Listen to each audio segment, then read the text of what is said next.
Thanks for tuning in to the 168 Podcast, a podcast from Mitchell Knight and Jordan Byrd of the Clarence Church of Christ, aimed at helping you connect Sunday worship with everyday life.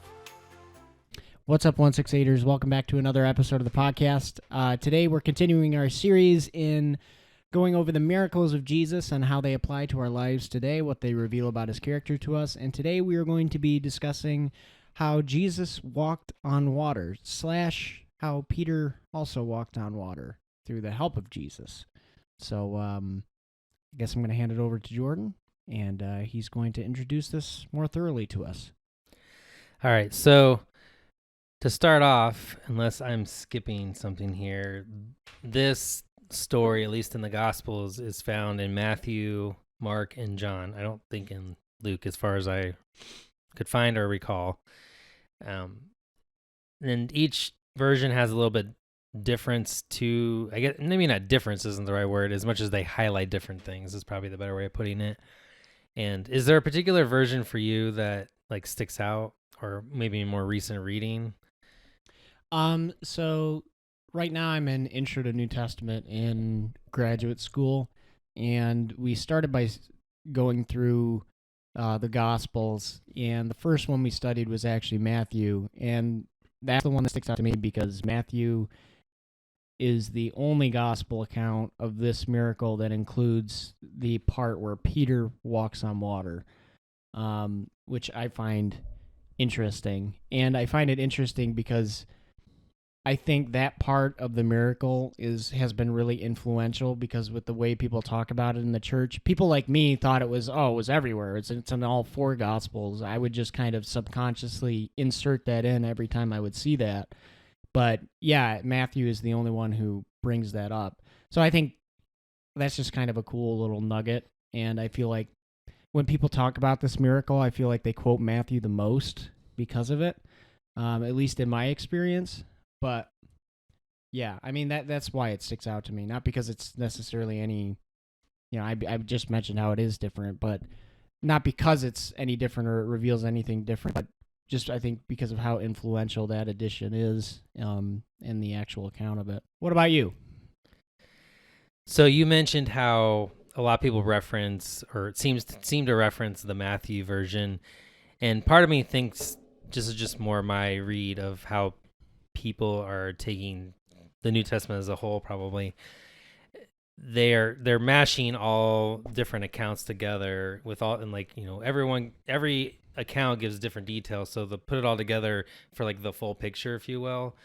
And while that's helpful on one end for us who weren't there to get kind of the broader detail of things, it also can degrade, sounds like the wrong word to use here, but like take away from the specific way in which either the writers of Matthew, Mark, Luke, or John, or Matthew, Mark, and John in this case, are utilizing this scenario of Jesus with the disciples for a storytelling purpose. It doesn't mean that the story, they're making up details. It's just they're utilizing it in the broader way in which they're putting their story of Jesus' life together. And so looking at each version definitely gives some uniqueness to what is being told about the life of Jesus and about who he is in relation to his followers and so on and so forth. And so that's one thing. Anyway, you mentioned that, so that kind of stood out to me. But I would say of more recent for me, in my own reading, I've been reading through the Gospel of Matthew, because we just talked about Matthew, the Gospel of Mark. And I actually just read this passage last week, I think is when I did. And there's a couple of things that stood out to me that, I mean, I've known this story in general for a long time in my life, so it's not like a new story to me. But there were a couple of details that I was like, I don't remember that, or I've never really paid attention to that, I guess is the best way of putting it. And the version in Mark, which is Mark chapter 6, I was reading it and I get to the part where it talks about how, I mean, this whole story, at least in the Gospel of Mark, follows the feeding of the 5,000, I think is what it is. And so, they have all the leftovers. The disciples get in the boat, start rowing to the other side. Jesus goes up to the mountainside to pray. And then it says that as they're out there in the middle of the lake rowing and Jesus is on land, Jesus sees that the disciples are straining at trying to like row against the wind and all that. So one, I think it's just interesting that he's noticing that. And then it says shortly before dawn, or I think it's like around 3 a.m. is another translation put it. Jesus goes out to them and starts walking on the lake. And it says he was about to pass by them. Or at least that's how the NIV here says it. Another translation says he intended to go on by them. And I would just like pause when I read it and I was like, so he was just going to go right on by, just keep on going. Like had no intention, it seems, at least how it's portrayed, of actually stopping. Even I guess if they saw him, I mean, they notice him and it changes at that moment, it seems. And you mentioned earlier about how like Peter is the one who's highlighted in Matthew's. And part of me wonders if one of the similarities between the different accounts is that as much as Peter is focused on in Matthew, so he's sort of the embodiment of like all of the disciples to some degree, maybe. And I say that only because in Mark, and I think in John too, the disciples as a whole are talked about, not Peter specifically. But in both of those accounts, it talks about how they're fearful, they're afraid. And ultimately, when Peter gets out of the boat and walks, there's a degree of fearfulness or something along those lines. When he starts to sink, takes his eyes off Jesus. So part of me wonders if there's a similarity there between the two, where Peter is the personification of how the fearfulness of the disciples is talked about in the other one. So the same thing happened. It's not like it was two different things. Just it's narrowed in and focused on a Peter maybe in Matthew. But anyway, I did think it was very interesting that Jesus just seems to like, I was just going to walk on by and that was it. Yeah, I think, speaking of the different perspectives of the gospel authors, Mark's gospel definitely portrays, and I don't even mean this in like a really mean or judgmental way, but it's one of his themes is about like the failures of the disciples, like the disciples failing. And so like I think about what you're saying about him just trying to walk past them. And there are other, accounts in the Gospels of him getting upset with his disciples for not being able to drive out demons, for not exercising their authority over the supernatural because he's given them authority. He expects them to be able to do these things, but he calls them a sinful, unbelieving generation. He gets upset. So I think you might have to read into it a little bit, but I mean that could be kind of what Mark's trying to bring up here. It's like, well, Jesus probably thinks there's no reason they should be struggling, but he ends up having mercy on them and stopping to help them out anyway. Like that could be one way of looking into it. But yeah, that's just something that came to mind, like listening to you talk about it. Because yeah, I mean, he expects them to drive out demons. He expects them to be able to do these things. And yeah, and then likewise, in Matthew's account of this, Peter walks on water as much as Jesus does, so I don't know. Maybe you just thought that they could, or they should have been able to handle it, but when he saw that they couldn't, he decided to help them out. Yeah, we were talking about, before we started recording, we were talking about how not only in this account, but in the other passages where it talks about a similar situation, only Jesus isn't walking on water, but the disciples are fighting like the wind and waves on the water, but Jesus is asleep in that situation, and they go seemingly go get him, wake him up, and they're like, how are you not like worried like we are here? And then Jesus calms the storm, and that's like a very, they're like, oh wow, like this guy really is who he says he is.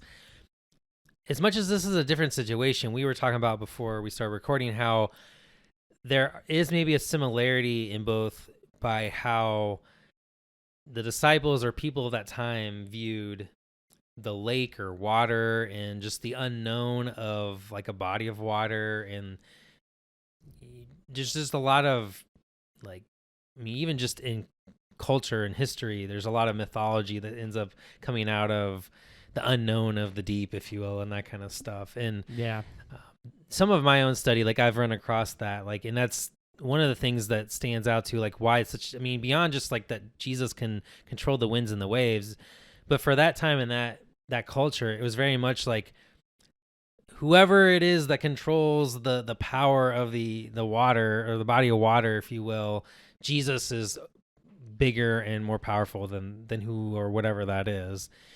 We don't think in terms of that necessarily, but we could maybe think more in terms of like Jesus is above or beyond the science of how we understand how the ocean or a lake or whatever, like how water and the deep and ocean life or lake life or sea animals, whatever, how that functions in relation to us as human beings.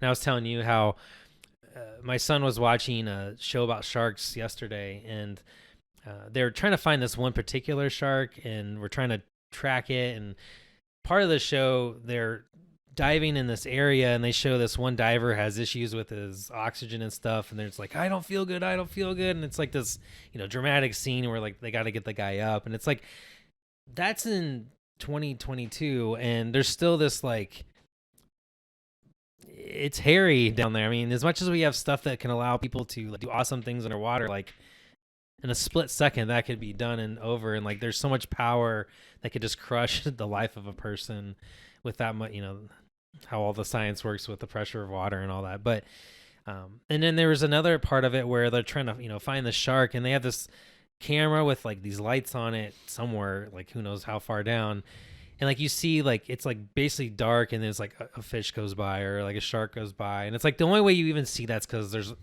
a man-made light down there. Otherwise, like I can't even fathom just how creepy that would be. Of like it's just that dark, and there's like these giant fish swimming by you, and or swimming down there that you don't see.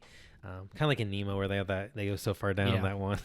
Anyway, but yeah, but that's now. I mean, so I see the parallel with like in New Testament, time when things were written in the New Testament, and the unknown of like the water, and just like it's still talked about how like I forgot what percentage of the oceans and whatnot is not even like human beings haven't even really explored, like other than through technology that it can be mapped or whatever. But it's almost like space, but not space. It's still here on Earth. But I don't know. Do you want to touch more on the unknown of the deep? Because I know we were talking about that before recording.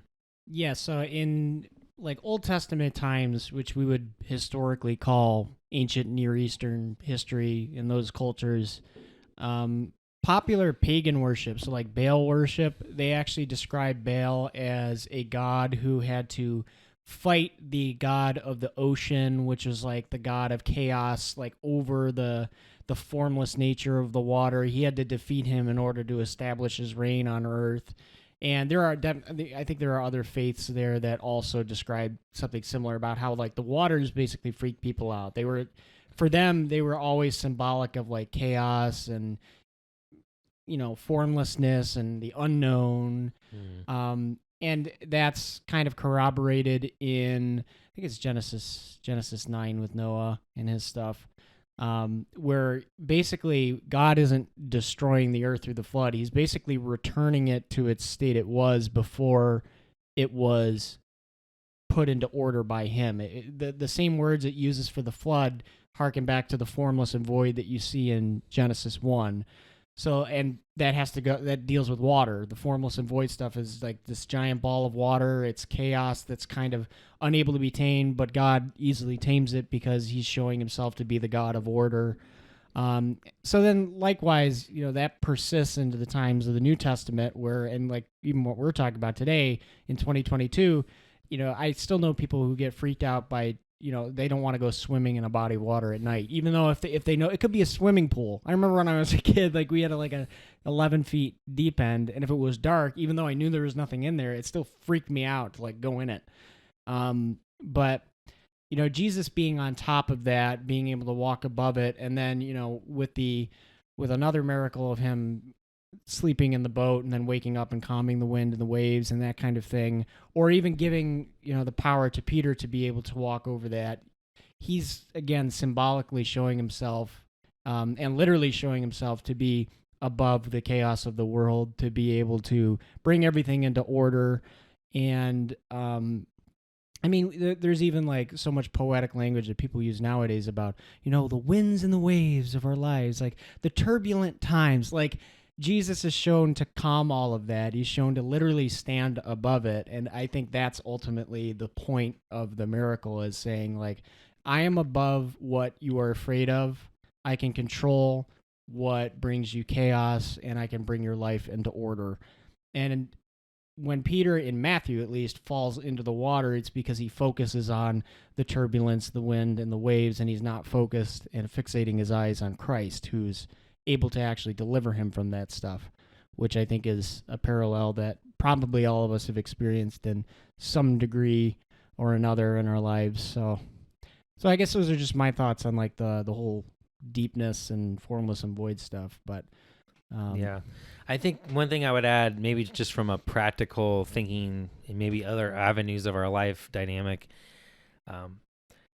there's lots of ways this could probably be applied, but we don't struggle maybe necessarily with fearing like powers of the water or deep or whatever kind of a thing. Like, but how many other avenues of our life are we tempted to attribute the power of something to someone other than Jesus? And only like when it's a last resort do we turn to him ultimately to sort of fix it or to be beyond it. Whereas the whole time he has always been beyond it. We just don't look to him for that. I mean, one of the things that comes to my mind when I think of this is just, we can easily look to human leaders or politicians or whatever it may be as like they are the ones that control and make things happen, as if they are above and beyond everything. As in we may like intellectually believe that God or know, I guess, that Jesus is beyond that, but functionally we can very much act as if he isn't. Mm-hmm. And so like, are we called to in relation to like this miracle in this passage to believe time and time again that Jesus really is above and beyond the things that we think are in control of things? And so, yeah, it may not be like winds and waves and whatnot that we are tempted to be afraid of, but there may be other things that are like that in other avenues that we can easily displace Jesus from that role. And I think one thing I've learned more and more as following Jesus is that believing in him is not a just one-time thing. That journey has a beginning, but believing who he is and who he is in my life is a moment by moment by moment by moment by moment by day by day. Like, it's something I have to re-believe all the time because I'm constantly being tempted to disbelieve it. And just because I intellectually know it doesn't mean that I actually like entrust my life to that actual view of life or entrust my life to his protection or guidance and all that kind of stuff. So I don't know if you want to add anything more to that or another thought, if you have any others. Yeah, I think just kind of what we've been talking about with like the modern day parallels just give credence to Christ saying that the words of the Son of Man never pass away. I mean, if he appeared to us and did some kind of similar miracle to us today, it might be in some kind of context of like you know, maybe he's walking in outer space, because we don't know what's in outer space. But at that time, it's like, this is relevant to you, but still the principles remain the same. And, you know, I think he shows up in unique ways nowadays in the winds and the waves of our lives, which is just kind of what we're getting at. And I mean, it's, again, kind of what you're getting at. I mean, if Peter only needed to believe in Jesus once, he probably would have made it all the way out to him on the water. But he needed to constantly be fixed on him with his gaze. And it was when he broke the gaze that things kind of literally fell apart for him. So it's a constant process. And yeah, my cat just ate it jumping onto my dryer. Yeah, so it's a constant process, and yeah, I don't really have much to add to that. One thing that popped in my head with you just talking about that just now is I think a lot of times we can sit in superiority of Peter. Like, I wouldn't have doubted in that situation. Yeah. Good luck. And I think part of the, like, we're called to believe and re-believe all the time thing is for Peter in that instance,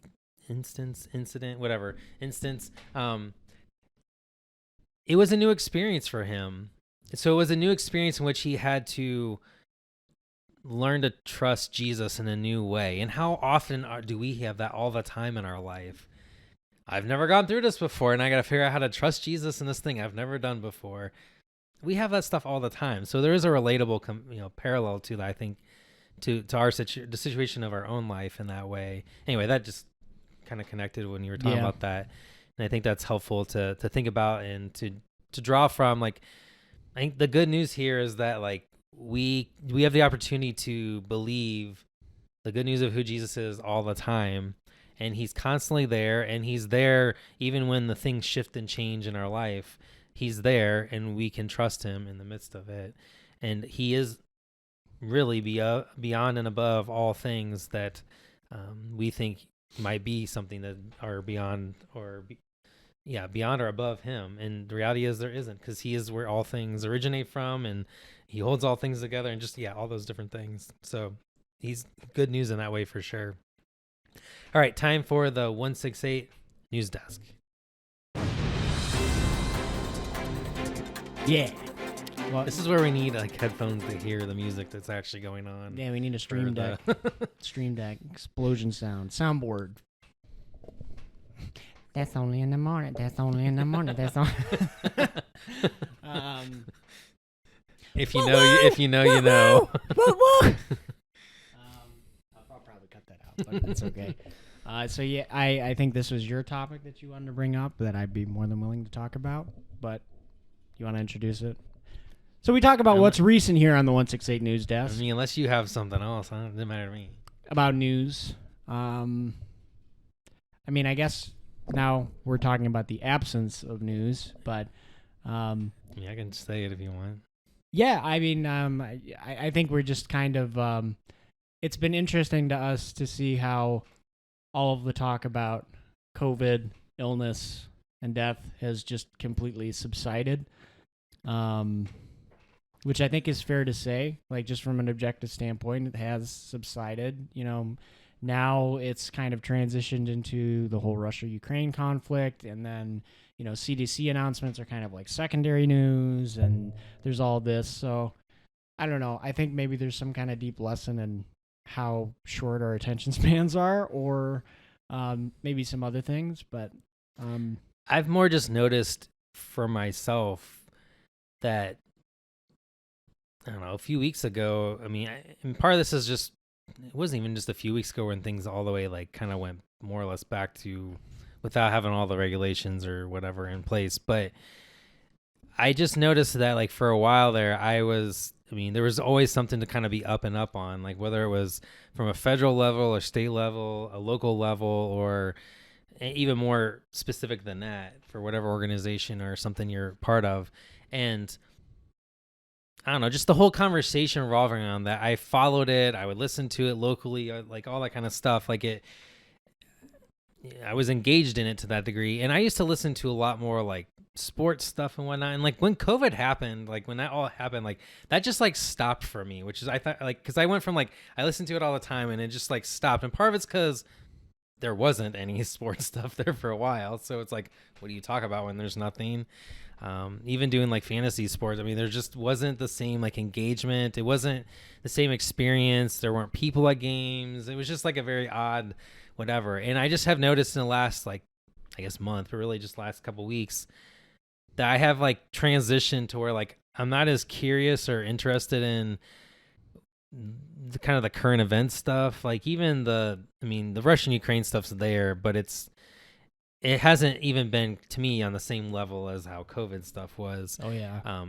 So that's not to downplay that, but I've returned, like my interest has returned to like the less I hate to say less serious, but I don't know, the stuff I used to follow, like that was more just like fun, I guess. And I'm still like, I'm a person who will pay attention to news regardless, but I've just noticed that has changed for me. So that's news for me, at least in a sense, as much as it's a shift in how I have followed things. But I've just noticed that has definitely shifted. And will it forever shift? Maybe it'll come back. I don't know. Who knows? But in general, I think that's a net positive for everybody, because I think as Christians, we're probably more excited to talk about Jesus and how he has overcome sickness and death, rather than talking about sickness and death constantly as if it's the end all be all. There's more to life than just talking about what's bad. It's like, I think for Christians, it's not news that we live in a fallen reality and that people can get sick and die. But at the same time, it's also depressing when it's the only thing that's talked about. But now I feel like there's just generally more of a mindset of positivity as we kind of move out of things and regulations go away. So, yeah. So yeah, I've just noticed that. So it was something that came to mind to highlight for this. But Yeah. All right. Thanks everybody for joining us for this episode of the podcast, and we'll catch you next time. See you later, 168ers.